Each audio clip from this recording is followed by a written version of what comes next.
पितरों के दांत उखाड़ लिए वीरभद्र ने, भग देवता के नेत्र फोड़ दिए, तब से भग देवता अंधे हो गए। तो इस तरह जो जैसे मिला उसको यथोचित दंड दिया वीरभद्र ने। बड़ा सा तलवार लेकर दौड़ते हुए प्रजापति दक्ष आए, उन्हें ही ढूंढ रहा था, लपक के पैर पकड़ा और खींचते हुए ले आया कसाई के तरह से वीरभद्र, और यज्ञ मंडप में लेकर आया और अपना फरसा निकाला और प्रजापति दक्ष का सिर काट दिया, और काट के उनका सिर उसी अग्निकुंड में डाल दिया। इतना क्रोधी थे। और डालकर अब जजमान ही मर गए यज्ञ के, तो यज्ञ कैसे पूरा होगा? छोड़ के उसके बाद यज्ञ विध्वंस करके, खंभे तोड़ के, यज्ञशाला तोड़ के, और फिर अपने गणों को साथ लेकर वापस गया कैलाश। कहा प्रभु मैंने विध्वंस कर दिया। ब्रह्मा जी सभी देवता बैठ के चुपचाप अब मनन कर रहे हैं, अब क्या किया जाए। सभी लोग गए भगवान के पास, जाके भगवान की स्तुति प्रार्थना किए। तो भगवान शिव यज्ञ पूरा कराने के लिए आए, इतनी पीड़ा सह के भी आए। ये महानता है भगवान की, इसलिए महादेव हैं। और उन्होंने बकरे का सिर आया और बकरे का सिर लगाया गया दक्ष के सिर पर।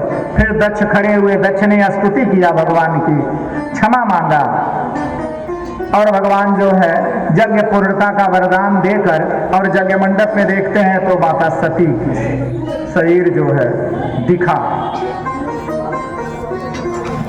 घुटनों के बल भगवान शिव गिर गए थे। कहा गया है कि उस शरीर को देख के भगवान घुटनों के बल बैठ गए थे भगवान शिव, और दोनों हाथों में देवी सती को उठा लिया था और उठा के आकाश मार्ग में चले गए थे, और क्रोध में नृत्य कर रहे थे। वो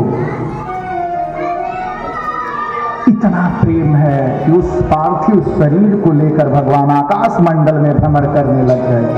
ऐसा लगा कि यह त्रिलोकी उनके प्रेम में नष्ट हो जाएगा। ब्रह्मा जी स्तुति करते हैं भगवान विष्णु की कि किसी तरह तो बचाइए इनको।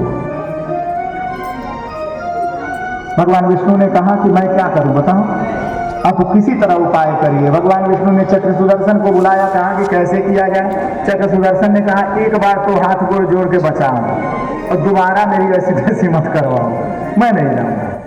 भगवान ने कहा कि तुम मेरा कार्य कर दो, तुम मेरे अधीन हो, मेरे पार्षद हो, मेरा कार्य तुम नहीं करोगे तो कौन करेगा। तो उन्होंने कहा एक तो स्त्री, ऊपर से पार्थिव शरीर, और मुझे कह रहे हो काटने के लिए, तो महापाप है। भगवान ने कहा कई बार पृथ्वी की रक्षा के लिए करना पड़ता है, करो। चक्र सुदर्शन गए, भगवान आकाश मंडल में घूम रहे, एक एक करके धीरे धीरे काटना शुरू किया उस शरीर को। सुदर्शन जी ने जहां जहां काटा और जहां जहां वो गिरा वह भाग वही शक्तिपीठ। अब विवाद है, लोग कहते हैं कि 64 हैं, कुछ लोग कहते हैं 51 है। 51 ही उपलब्ध है, इसलिए 51 मान लें। वे समस्त शक्तिपीठों की।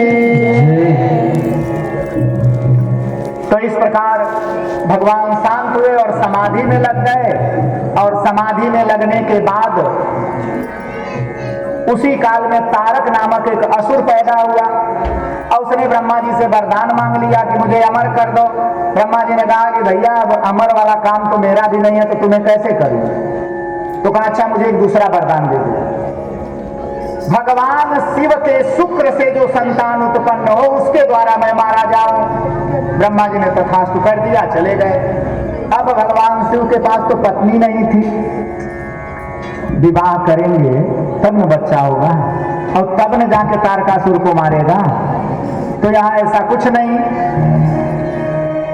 अब तारकासुर अजय हो गया, देवताओं से कर लेने लग गया, अलग अलग लोक बना दिया आकाश मंडल में।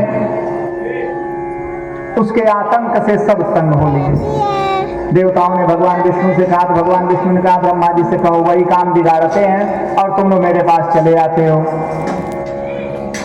देवताओं ने कहा अब हम कहाँ जाएं। भगवान ने कहा कि ठीक है, कोई तैयार हो जाके, भगवान समाधि में है, जगाओ उनको। अब देवता परेशान। अंत तो गत्या देवताओं ने वरुण के पुत्र कामदेव को जाके कहा। कामदेव ने कहा कि भगवान शिव से जो बैर ले लेता है उसका बचना कठिन है। और आप लोग मुझे भेज रहे हैं, ठीक है मैं आप लोगों का कार्य तो कर दूंगा, लेकिन मुझे नहीं लगता कि मैं बचूंगा भी। हिम्मत करके गया और वही परिणाम हुआ। भगवान शिव की समाधि तो टूट गई, पर कामदेव नष्ट हो गया, भगवान ने नष्ट कर दिया। कामदेव की पत्नी आई, बड़ी रोई धोई, देवी रति। तो भगवान ने वरदान दिया कि तेरा पति अनंग कहा जाएगा, मनसिज होगा, मनुष्यों के प्राणियों के मन में व्याप्त रहेगा। और जब भगवान कृष्णावतार लेंगे, जब जदकुल में भगवान नारायण कृष्ण के रूप में प्रकट होंगे, तो तेरे पति का जन्म होगा, वो तुझे प्राप्त हो जाएगा। कृष्ण तनय होई हैं पति तोरा, वचन अन्यथा हो ही न मोरा। तो रति संतुष्ट होकर चली गई। तब भगवान विष्णु आए।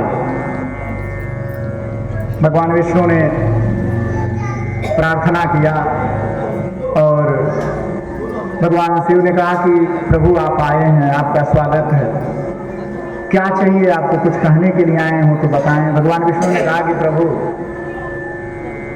मात्र एक ही चीज मांगने आया हूं, दे सको तो दे दो। उन्होंने कहा क्या?